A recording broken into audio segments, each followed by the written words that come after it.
In this video we will be looking at the method used to laminate with Jesmonite products. Everything I say has been written and reviewed by the team at Jesmonite. They have chosen to use me, an AI bot, as I can aid translation, making these videos widely available to our audiences around the world, and for ease of editing. Laminating with Jesmonite reduces weight and increases strength. Instead of pouring a solid object, a thinner section can be created using reinforcements to increase strength and durability. It results in a hollow-backed piece without compromising the surface finish. We will go over the step-by-step methodology for laminating. In this video we have used a C100, however you can use the full range of Jesmonite products to achieve your desired finish, including our flex metal finishes. Gel coating the mold. Once you have cleaned and prepared your mold, weigh and then mix your base into the liquid.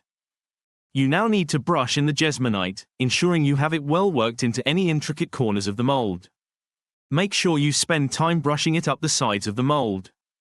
Allow it to go tacky. It is important to remember that when laminating with Jesmonite it is a continual process, you always apply wet on wet. When using our cement-based products, AC630, AC730 and AC830, in the laminating process, you must cover the gel coat completely whilst it becomes touch dry, with a sheet of non-absorbent material, for example, polystyrene, foil insulation sheet or roll. This is to avoid patchy drying and imperfections in the front face of the piece. The whole object must be covered for the entire duration of the curing process, to hold the warmth and moisture in, to prevent shrinkage, bending and improving strength. Agitate the mold, to release air bubbles, and to get an even layer of gel coat all over the mold.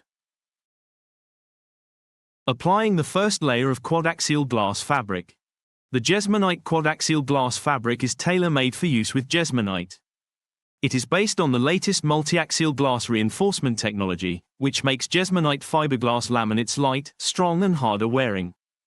There are very few free filaments, making the glass safe and comfortable to use.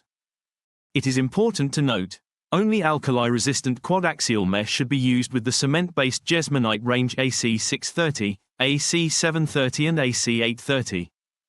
It is good practice to ensure you have pre-cut the mesh to size. The more accurate you are with this, the neater the final piece will be. Lay the mesh over the gel coat and brush in, ensure you get it pushed into the corners. Then apply a second layer of Jesmonite, making sure you cover the whole mesh.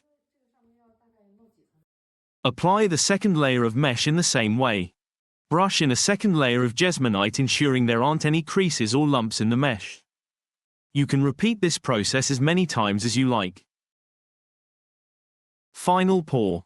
Finally, pour sufficient product into your mold to meet your desired level. If you need increased strength, you can also backfill with a chopped strand reinforced premix and apply for further stability. Demolding. Take your time demolding. Release gradually from the mold. Finishing. To finish, you can leave it as it is, acid etch it, stain it, or even polish it, if it is flex metal. The laminating methodology recap. Brush in and spread your base and first coat.